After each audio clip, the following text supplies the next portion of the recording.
Six Ages Gaming is brought to you by GamersGauntlet.net. Check them out for all your single, sealed product, and playmats. Hey guys, welcome to another deck spotlight video brought to you by Six Ages Gaming and GamersGauntlet.net. Maybe you've heard the news, maybe you haven't. Alice Cluster is going to be the biggest format, all the great news, and you know what? That's fine. If we're going to be covering Alice's decks from this point forward, I couldn't pick a better deck to go out on for New Frontiers. This is Jonathan's list from the AGP over the past weekend. He finished 8-0 in the Swiss. Absolutely undefeated, was crushing everyone with this deck. Unfortunately, had some bad draws and lost in top 8, but I really would have liked to see him finish this all the way. He did offer a few changes. We talked to him on Sunday. He changed a few cards in the deck, and I changed 2 more cards. I took out the 2 wind sprites. I added a wind Secluded Refuge as a way to protect your 6-drop, and then I also added another card, which I'm actually drawing a blank on right now.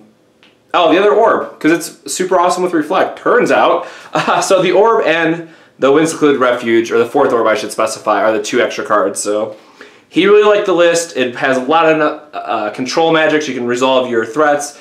And it turns out playing Resonators that have high impact when they hit the board is super relevant against Reflect.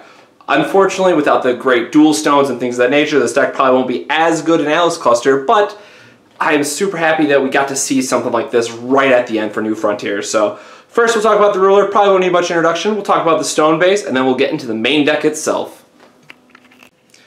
Alright, so up first we have Reflect. Again, not much really needs to be said about this. However, the one thing that is super important and relevant for this deck, Huang Long doesn't search your hand. So as you're drawing the Sacred Beast, you have to put them back in the deck to be able to resolve this effect. So if you happen to have 2 of Zukui or something like that in your hand, you won't, even if you pay the red will, you can't get him out of your deck because the only 2 are in your hand. So obviously filtering for Reflect is really good. I don't really need to capitalize on that anymore, but it's significantly more important in this deck, specifically because of the way that your win condition in this deck works. So that's something to keep in mind. And of course, on the ruler side, or Refrain, being able to tutor for your 6-drop or Huang Long is also just where you need to be. And that's why I added the 4th orb. It allows you to find it sooner, lets you add extra counters, and that way you can also tutor and then leave up a counter spell or a counter effect for their spell that's trying to interact with your Huang Long.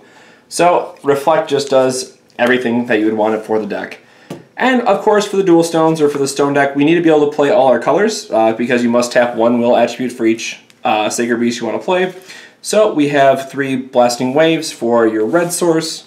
We have 3 Deep Woods for your blue source. And again, obviously all these tap for green because we run a Gretel base, and that's also super relevant. And then 4 of Gusting Skies. Gusting Skies is your most important stone in the deck, simply because you're running Seal of Wind and Light, and you really need to have that extra light will source in the deck so you can easily cast it. The couple times I got to play the deck, we didn't always have the green and light and leaving up will for other things. So you really have to pay attention to sequencing your plays and finding out when you might need a counter spell and when you're just going to be free and clear to do as you wish and not have to worry about, you know, a Stoning to Death or a bounce or, you know, anything of that nature. Going to our Regalia, no surprise, 4 orb, card does everything for the deck, gives you the extra filters, gives you a draw effect, allows you to untap Reflect, which is of course very good. So I would automatically play 4 anytime you're playing Reflect, or I'm sorry, most of the time. There are going to be some cases where maybe you don't. A 1 of Horn of Sacred Beast, primarily this is going to be for the games that go long so you can shuffle your Huang Long and your Sacred Beast back into your deck. You shouldn't ever really need to resolve this Huang Long more than twice, but just in case, for some reason, you're going to be able to shuffle them back in. And also, for the first time this is ever really relevant, it also lets you pay a void attribute, or a void will for your Sacred Beast. So it kind of ramps you in that regard, but obviously it's for the shuffling is going to be the main part of the deck. Going into our 1-drops, without saying, anytime you want to have a green control deck or some kind of rampy kind of deck, for Elvish Priest, it's just a staple. Gives us a green source. It's going to be the best 1-drop for the deck. Being able to play Elvish Priest into Wall of Wind is going to be one of those strongest plays that you can be doing. So, for Wall of Wind, again, card is just really good. If you got to watch the AGP coverage, even if it was only top 8, you got to see a couple turns where Wall of Wind was absolutely devastating. and it really helps your red matchup as well. If you all win their turn 2 Lancelot or just their turn 2 play in general, turns out you're going to be feeling really good. So as a side note, if you're still watching this, Alice Cluster, where it's at and where this is going to be super relevant, I would be playing for Wall of Wind. As the format slows down, you get to be doing your playing on curve is a lot more important. Wall of Wind just gets even more value, so please make sure to check this out. So that's my little Alice Cluster tip. If you didn't skip over that, you get all the value. Going to our 2-drop, when Secluded Refuge. I just really like this card. Honestly, it was just kind of a one-off tech choice for me. Protects Hong Long, and it lets you draw a card, so it replaces itself. But the most important thing is it lets you counter the spell that's important or destroys your game plan. Realm of Pure Spirits was what we used to use simply because it lets your guys, as long as you keep them untapped, it's fine. But this allows you to get aggressive, and then if they play the Stoning, sure, you're probably going to want to cancel that. Or if you know that they play Signs, maybe you really want to leave it up until they have Signs so you can at least protect a 2-for-1 trade instead of a 1-for-1. So card is just good. I really like it. 3 Xeex. Again, shuffles your deck. It's a mini sprint, so giving all your guys plus 200 sometimes is just super relevant. And canceling creature spells can be very good too. And lastly, it's just another way to protect your Huang Long. Yes, I realize after he has his enter effect, he's done his good part, but swinging for 14 feels really good. 4 Seal of Wind and Light. If you have been following any of our videos or if you know how much I love this card, I absolutely love this card.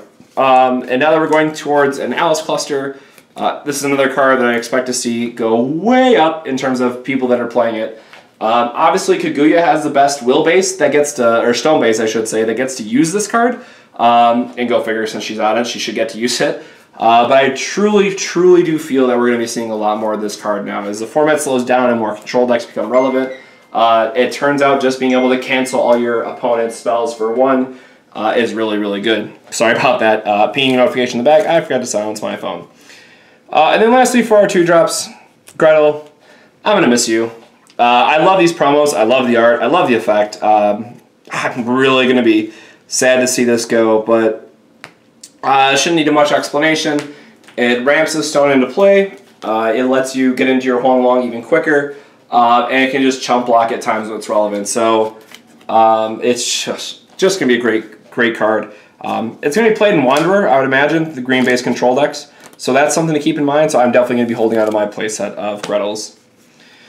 Going to our 3-drops, we play a 1-up Sprint. After you play Huang Long, you flood the board. If you untap and just get to play Sprint next turn, chances are you're just going to win that turn anyways. You'll probably have like an Elvish Priest on board or something, or who knows, but you'll have a lot of threats and probably doing somewhere about 3,000 damage just by having played this card. So that's just very good to have. And then lastly, for our non-combo pieces, 3 Feasting. Again, it's great for against the aggressive decks because it allows you to fog one of the resonators or prevent the damage. It ramps you, of course, and the most important part here is that it produces any will. So if you're, for some reason, mixed up on colors, let's say you hit 3 Deep Woods and then 2 Blasting Waves or something, this will allow you to get your last color, which can be very important. So without further ado, we'll go into basically the bread and butter of the deck. 3 Huang Longs. Again, the way to beat Reflect is just to play these high impact resonators. And this really does it all. Being able to search your deck for 4 cards and being able to get so much value off of them can really swing the tempo of the game in your favor. So 3 of these is good. And then for the Sacred Beast, it just plays 2 of them. So 2 of Dural Turtle coming in, bouncing something 4 or less is always great. Plus he's an amazing blocker. Bao Hu, which is probably the best one, and some shenanigans that you can do. If you play one early and then play your Huang Long later in the game, you can bounce it with Dural Turtle and then play it again to gain like 1,000 life. So that's something to keep in mind as well. I never feel bad about drawing both of these guys, or drawing one of them and getting the other one out. Zuquei, another card that if you bounce it with the turtle, it just can do some amazing shenanigans. Coming into play, burning something for 800, or then again, if you bounce it and play it next turn, if you had another Huang Long trigger or what have you, you're killing a Gwyber, if not pretty much any resonator in the game. And then lastly, 2 Qing Long. He buffs your guys, he draws a card. I mean, he's just great in general. So something that you would expect to play in this deck, and it just, you want to play 2 of all of them just so you can at least resolve the effect twice in a game. So that's all for the main deck. I didn't really have a lot of time with this deck in general or with the sideboard, but I can at least talk about it briefly.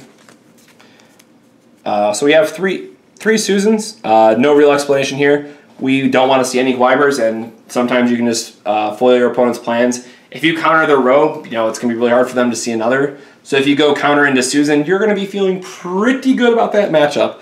And I have a feeling that's what he did a couple times. 2 Sign of the Future, definitely for the Alice World matchup, or any of the other decks that want to go wide. They're going to flood the board. Yes, you have Gretels and Elvish Priest that you're playing and whatnot, but you can always sack off your Elvish Priest by suicide running them into something and then being able to play signs when there's no more resonators on your side of the field. And then the last was just a tree sideboard. 2 Avatar Alice and 2 Blades. This is kind of the staple package that you have when you're bringing in tree out of the sideboard. I would strongly recommend, and then for anyone that's playing tree in general, or if you're playing this deck at your locals and you want to try out the sideboard plan, you need to run 2 and 2 of these. It's very important to have both of these in your deck, and then being able to play 2 Blades actually feels really, really good. Should have talked about him first. The tree himself, Yggdrasil. Great against the red decks, especially if they're not planning on it or they don't suspect it. You're going to have a lot of turns where they just don't know what to do or they won't have an answer, and then you get a free Alice out of it that they just can't beat. It doesn't happen terribly often, but it is still something that happens, so sometimes you will just get free games out of people. 3 Child of the Forest. Great against J-Rulers. The only problem that a lot of people catch up on, it does not block flying J-Rulers, only resonators, but then has prevention from J-Rulers, or preventing of damage. So yeah, there's often a little bit of a mix-up there, but it's still a good card to bring in, especially if they're bringing like Kane or something. We've seen a few decks that transition into him, and this can just completely stonewall them. It's a 3/9 body, so it's really hard to burn, and then it just blocks for days. And then lastly, 2 Foments. Card's great. Again, this is also for if you draw your Sacred Beasts, you want to be able to have this card so you can throw them back into the deck and hopefully not draw them. So this is something that it's important to have in the deck. 1, life gain is really, really good, and so it's card filtering. But again, you want to make sure that you can still hit your main combo of the deck. So thanks for watching, guys, and shout out again to Jonathan for making top 8 at AGP Pittsburgh and going 8-0 in the Swiss, which was really, really awesome to see.